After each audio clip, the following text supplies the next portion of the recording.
अब धरती कुछ हद तक जानी पहचानी हो गई थी। धरती का सुपर कॉन्टिनेंट अब और भी कई भागों में टूट गया था, परंतु अब भी यहाँ जमीन पर रहने वाले जीव नहीं आए थे और धरती के सतह पे पेड़ पौधे भी नहीं उगे थे। पर ऐसा क्यों था?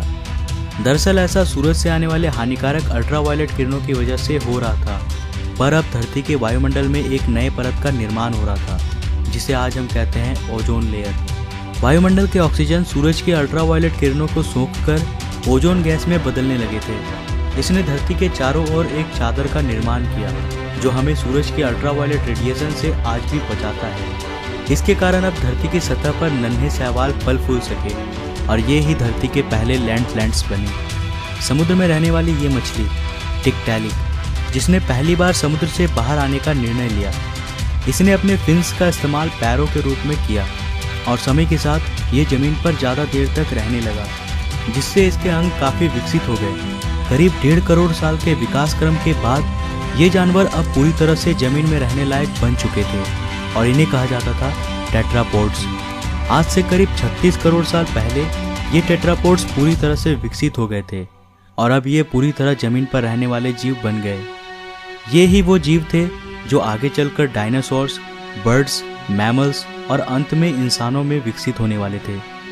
यहाँ से एक नए प्रजाति की शुरुआत हुई, लेकिन अब धरती का बुरा वक्त आने वाला था। समय के साथ जीवों की विकास प्रक्रिया जारी रही, लेकिन साथ ही धरती का वातावरण भी बहुत तेजी से बदल रहा था। एक बार फिर से ज्वालामुखी विस्फोट के कारण धरती का तापमान बहुत ही बढ़ गया। इससे धरती पर बहुत बड़ा अकाल पड़ गया। इस अकाल में लगभग सारे पेड़ सूख गए और धरती पर जीवों की कुल 95% आबादी साफ हो गई। इस अकाल में कुछ जीव ही जिंदा बच पाए, जिन्होंने जिंदा रहने के लिए कुछ भी खाना शुरू कर दिया और गर्मी से बचने के लिए जमीन के अंदर रहने लगे। पर समय के साथ साथ फिर से परिस्थितियों में सुधार आया। धरती का वातावरण फिर से सामान्य हो गया। आज से करीब 20 करोड़ साल पहले अब धरती की रूपरेखा काफी हद तक बदल गई थी। ज्वालामुखी विस्फोट से नए भूभागों का निर्माण हुआ, जिन्होंने आपस में मिलकर एक सुपर कॉन्टिनेंट का निर्माण किया, जिसका नाम था पेंजिया। अब धरती अंतरिक्ष से काफी हद तक आज की जैसी दिखाई देती थी। इतने बड़े अकाल के गुजरने के बाद धरती वापस से सामान्य हो गई।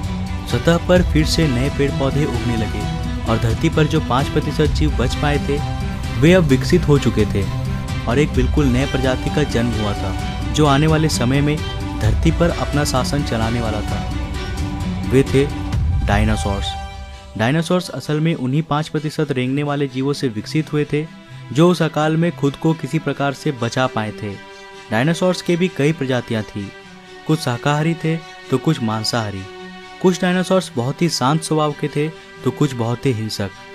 डायनासोर्स ने भी काफ़ी लंबे समय तक धरती पर राज किया। करीब 11 करोड़ साल तक ये धरती पर फल फूल रहे थे। पर इसके बाद क्या हुआ? सारे डायनासोर्स कहाँ विलुप्त हो गए और इंसान कहाँ से आए? ये हम जानेंगे अगले एपिसोड में। तो आज के लिए बस इतना ही। अगर आपको दूसरा एपिसोड चाहिए तो इस वीडियो को लाइक करो। अगर इस वीडियो में कुल 2500 लाइक्स मिलते हैं तो मैं इसका नेक्स्ट एपिसोड भी जरूर लाऊंगा। तो वीडियो को ज़्यादा से ज़्यादा लाइक करो और शेयर करो। अगर आप नए हो इस चैनल पे तो ऐसे ही और एक्साइटिंग वीडियोस के लिए चैनल को अभी सब्सक्राइब कर लो, साथ ही नोटिफिकेशन बेल को भी ऑन कर लो। मैं मिलता हूँ फिर से एक नए एपिसोड के साथ। तब तक के लिए बाय।